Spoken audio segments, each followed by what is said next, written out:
ஓம் ஸ்ரீ மகா பெரிவா சரணம். ஓம் ஸ்ரீ மாத்ரே நமஹ. சதா பாலரூபாபி விக்னாத்ரி ஹந்த்ரி மகாதந்தி வக்த்ராபி பஞ்சாஸ்யமான்யா விதீந்திராதிமிருக்யா கணேசாபிதாமி விதத்தாம் ஸ்ரீயம் காபி கல்யாணமூர்த்திஹி. மாதக்ஷணம் ஸ்னபய மாம் தவ வீக்ஷிதேன மந்தாக்ஷிதேன சுஜனை அபரோக்ஷிதேன காமாட்சி கர்ம திமிரோத்கர பாஸ்கரேண ஸ்ரேயஸ்கரேண மதுபத்யுதி தஸ்கரேண. சதாசிவசமாரம்பாம் சங்கராச்சார்யமத்யமாம் அஸ்மதாச்சார்யபர்யந்தாம் வந்தே குருபரம்பராம்.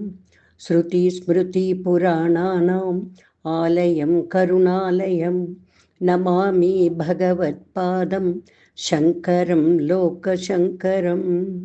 அபார கருணா சிந்தும் ஞானதம் சாந்தரூபிணம் ஸ்ரீசந்திரசேகரகுரும் பிரணமாமி முதான்வகம்.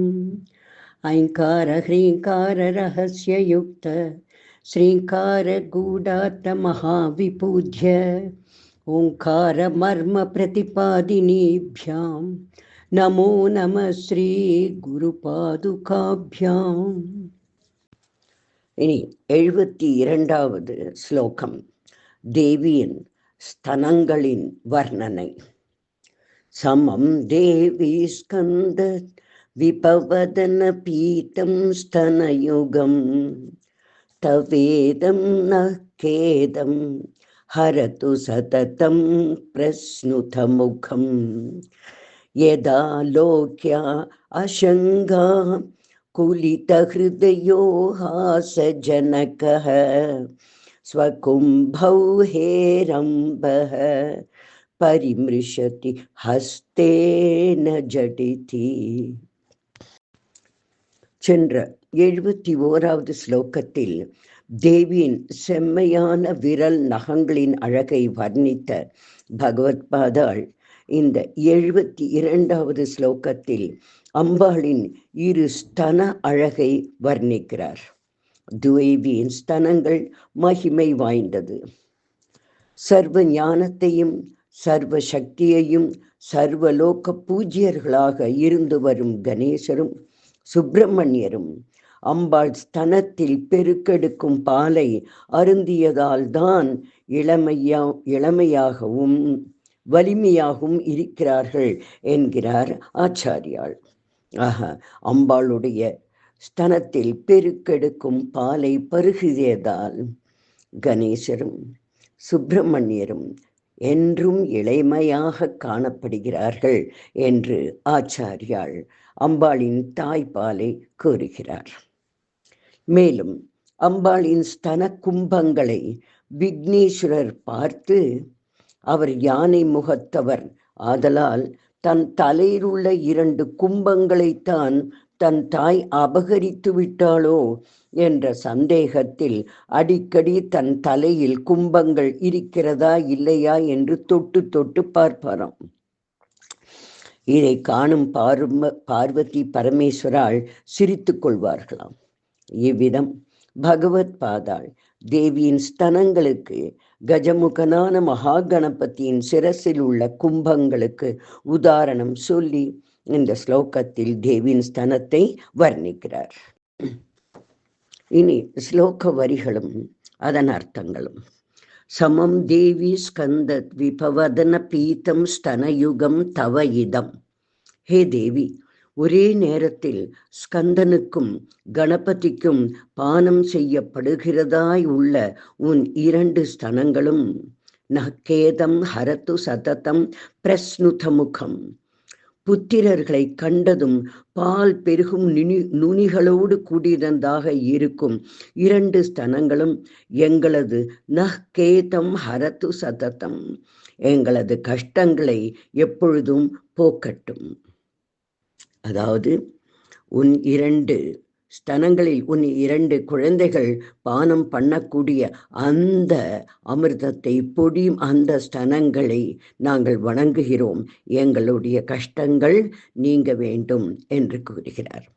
யத் ஆலோக்ய அசங்கா குலித ஹிருதயோ ஹாசஜனகः ஸ்வகும்பௌ ஹேரம்ப பரிமிருஷதி ஹஸ்தேன ஜடிதி.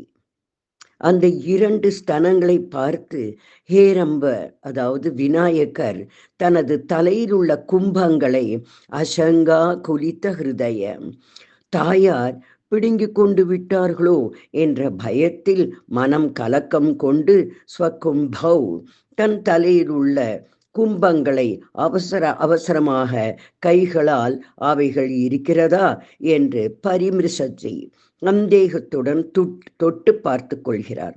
ஹாசஜனக, இது அவரின் பெற்றோர்களுக்கு சிரிப்பை வரவைத்ததாம். ஆக இவ்விதம் மகிமை கொண்ட தேவியின் 2 ஸ்தனங்களை வர்ணித்தார் பகவத் பாதாள். அம்பாளுடைய ஸ்தனங்கள் கஜமுக். இவ்வாறு பகவத் பாதாள் தேவியினுடைய ஸ்தன கும்பங்களுக்கு கஜமுகனான மகா கணபதியினுடைய சிரசில் உள்ள கும்பங்களை உதாரணமாக எடுத்து காட்டுகிறார். இவ்வித மகிமை உள்ள தேவியினுடைய 2 ஸ்தனங்களும் சகல விதமான கஷ்டங்களையும் போக்கடித்து தங்களை ரட்சிக்க வேண்டும் என்றும் பகவத் பாதாள் பிரார்த்திக்கிறார்கள். இவ்விதமாக தியானத்தில் ஈடுபடுபவர்களுக்கு தேவி ஸ்வப்னத்தில் பிரத்யட்சமாகி அவர்களை மானியர்களாக ஆக்குகிறார் என்பது பலஸ்ருதி கூறுகிறது. ஓம் தத் சத். இனி 73வது ஸ்லோகம், தேவியின் ஸ்தனங்களின் வர்ணனை. அமுதே வக்ஷோஜௌ அமிர்தரசமாணிக்ய குதுபௌ ந சந்தேஹஸ்பந்தோ நகபதி பதாகே மனசினஹ பிபந்தௌ தௌ யஸ்மாத் அவதிதவது சங்கரசிகௌ குமாரவத்யாபி விரதவதனை கிரௌஞ்சதலனௌ. 72வது ஸ்லோகத்தில் வர்ணித்தது போல் இந்த 73வது ஸ்லோகத்திலும் அம்பாளின் ஸ்தனங்களையே வர்ணிக்கிறார் பகவத் பாதாள். அழகான எதுகை மோனை கொண்ட வார்த்தைகள் மிகவும் ரசித்து படிக்கும்படி அமைந்திருக்கிறது. அவரின் பாஷா ஞானத்தை வெளிப்படுத்துவதாக உள்ளது. சாக்ஷாத் பரமசிவனின் அம்சம் அல்லவா ஸ்ரீ பகவத் பாதாள். இனி ஸ்லோக வரிகளும் அதன் அர்த்தங்களும். அமுதே வக்ஷோஜௌ அமிர்தரச மாணிக்ய குதுபௌ. தாயே, உன்னுடைய 2 ஸ்தனங்களும் அமிர்த ரசம் நிரம்பிய மாணிக்கத்தால் ஆன குடுவைகள், அதாவது சின்னஞ்சிறிய சொம்பு போல் இருக்கிறது. ந சந்தேக ஸ்பந்தோ நகபதி பதாகே மனசினஹா. நகபதி பதாகே, அதாவது பர்வதராஜன் புத்திரியே, எங்கள் மனதில் இதில் கொஞ்சமும் சந்தேகம் இல்லை. யஸ்மாத், ஏனென்றால் பிபந்தௌ தௌ அவதிதவது சங்கரசிகௌ குமாரௌ, அவைகளை பானம் செய்த ஸ்திரீ சங்கமத்தை அறியாத உன் குழந்தைகளான அத்யாபி விரதவதன கிரௌஞ்ச தலனௌ, யானை முகத்தோனும் கிரௌஞ்ச மலையை பிளந்த குமாரனும் இன்னமும் இப்படி இருக்கிறார்கள். அதாவது மனிதர்கள் போன்று அன்னையின் ஸ்தனங்களில் தாய்ப்பால் இருந்திருந்தால் அதனை பருகிய கணபதியும் ஸ்கந்தனும் மனிதர்கள் போன்று வளர்ந்து வாலிப இச்சைகள் உடையவர்களாக இருந்திருப்பர். ஆனால் இவர்கள் யானை முகத்துடனும் மலைகளை பிளப்பதுமாக விளையாட்டு பிள்ளைகளாகவே இருந்திருக்கின்றனர். இதன் காரணமாக உனது ஸ்தனங்களில் பாலுக்கு பதிலாக அமிர்தம் பெருகி வந்தது போலும். மேலும் உன் குமாரர்கள் இளமையாகவே இருந்து வருகிறார்களே. அமிர்தம் குடித்தவர்களுக்குத்தான் இந்த பாக்கியம் கிடைக்கும். அதனால் தாயே, உனது தாய்ப்பாலானது அமிர்தமே, இதில் சந்தேகமே இல்லை என்று லோகமாதாவின் ஸ்தனத்தையும் அதில் பெருகும் பாலையும் வர்ணிக்கிறார் பகவத் பாதாள். லலிதா சஹஸ்ரநாமத்தில் வரும் ஒரு திருநாமம் வயோவஸ்தா விவர்ஜிதாக. இந்த நாமம் இதனை உறுதிப்படுத்துவதாக உள்ளது. மேலும் பகவத் பாதால் கணபதியான சதாபால ரூபாபி என்று துதிக்கிறார். எப்பொழுதும் இளம் பாலகனாக இருக்கும் கணபதியே என்று துதிக்கிறார். இந்த பாலகனாக இருப்பதன் காரணம் அம்பாளின் ஸ்தனத்தில் பெருகி வரும் அமிர்தத்தை உண்டதால்தான் என்று பகவத் பாதாள் கூறுகிறார். இந்த ஸ்லோகத்தை பாராயணம் செய்பவர்கள் பால் பெருகும் தாய்மார்களாவார்கள் என்று பல ஸ்ருதி கூறுகிறது. ஓம் தத் சத். இனி 74வது ஸ்லோகம் அம்பாளின் மார்பில் விளங்கும் முத்துமாலையின் வர்ணனை.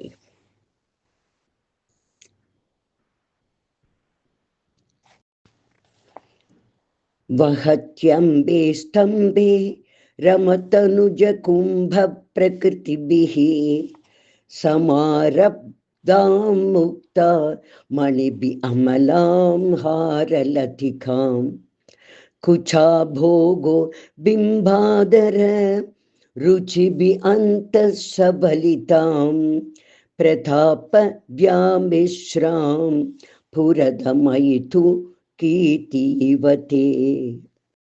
சென்ற 72, 73வது ஸ்லோகங்களில் அம்பாளின் அமிர்தம் பெருகும் ஸ்தனங்களை வர்ணித்த பகவத் பாதாள் இந்த 74வது ஸ்லோகத்தில் அம்பாளின் மார்பில் கஜமுகாசுரனுடைய கும்பத்திலிருந்து உண்டான முத்துக்களால் கோர்க்கப்பட்ட அற்புதமான முத்து ஹாரமானது அழகாக விளங்குவதை வர்ணிக்கிறார். இனி ஸ்லோக வரிகளும் அவற்றின் அர்த்தங்களும். வஹத்யம்பே ஸ்தம்பே ரமதனுஜ கும்ப பிரகிருதிபிஹி. பெரும் மதத்தோடு இருந்த கஜமுகாசுரனுடைய கும்பங்களில் உற்பத்தியான சமாரப்தாம் முக்தா மணிபிகி, முத்து மணிகளால் நன்றாக கோக்கப்பட்ட அமலாம் ஹாரலதிகாம், தோஷங்கள் ஏதுமில்லாத கொடி போன்ற அந்த ஹாரம். குச்சா போகோ பிம்பாதர ருச்சிபிகி அந்த சபலிதாம், உன் ஸ்தனங்களின் மத்திய பாகத்தில் விளங்கி வருகிறது. மேலும் உன் பிம்ப அதர ருச்சிபிகி, உன் கோவை பழம் போன்ற சிவந்த உதடுகளின் காந்தியால் அந்த சபலிதாம், விசித்திர வர்ணமும் அந்த முத்துக்களில் காணப்படுகிறது. இது பிரதாப வியாமிஸ்ராம் புரதமயிது கீர்த்திவதே. தாயே, பராக்கிரமம் மிகுந்த திரிபுர சம்ஹார மூர்த்தியின் யசஸை போல், கீர்த்தியை போல் அந்த முத்து மாலையில் அந்த சிவப்பு வண்ணம் பிரகாசிக்கிறது என்கிறார் பகவத் பாதாள். அதாவது தேவியின் ஸ்தனங்களின் மத்தியில் முன்பு கஜாசுரன் பரமசிவனால் கொல்லப்பட்டான். அவனின் கும்பங்களில் விளைந்திருந்த வெளுப்பான முத்துக்களை பல சரங்களாக கோர்த்து மகா கணபதி தன் தாயார் அணிந்து கொள்ள பரிசளித்தாராம். அந்த நிர்மலமான முத்துக்களில் அம்பாளின் சிவந்த உதடுகளின் சிவப்பு வர்ணம் பிரதிபலித்து சிவப்பும் வெளுப்பும் கலந்த சித்திர வர்ணமான முத்து மாலை போல் ஜுவலிக்கின்றதாம். அதனுடைய பிரகாசம் பரமசிவனின் கீர்த்தியை பறைசாற்றுவது போல் இருக்கிறதாம் என்று வர்ணிக்கிறார் பகவத் பாதாள். முத்துக்கள் கஜ கும்பம், மூங்கில், பாம்பு படம், மேகம், முத்து சிப்பி, கரும்பு போன்றவற்றில் விளைவதாக சொல்வார்கள். இவற்றில் யானையிடம் கிடைக்கும் முத்துக்கள் பல நிறங்கள் கலந்தவை என்றும் கூறப்படுகிறது. சாதாரணமாக பராக்கிரமத்தை, அதாவது வெற்றியை குறிக்க சிவப்பை குறிப்பது கவிஞர்களின் வழக்கம்.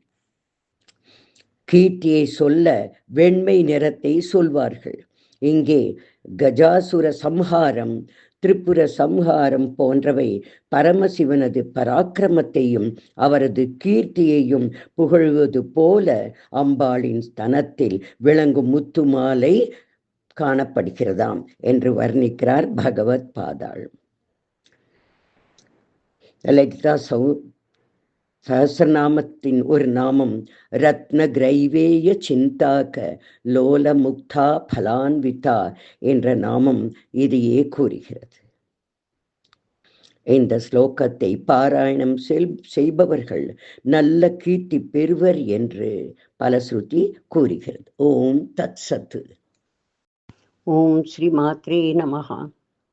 அதிமதுரசாபஹஸ்தாம் अपरिमितामोघबाणसौभाग्याम् अरुणाम् अतिशयकरुणाम् अभिनवकुलसुन्दरीं वन्दे. श्रीविद्याधीशरचितचूर्णिका श्रवणपठनानन्दितानां सम्प्राप्तित आयुरारोग्यसौन्दर्यविद्याबुद्धि पुत्रपौत्रकलत्रै ऐश्वर्यादि सकल सौख्यप्रदे श्रीत्रिभुवनेश्वरी श्रीमत्कमलाम्बिके पराशक्ते मातः नमस्ते नमस्ते नमस्ते. पाहि मां पाहि मां पाहि मां देवी तुभ्यं नमः.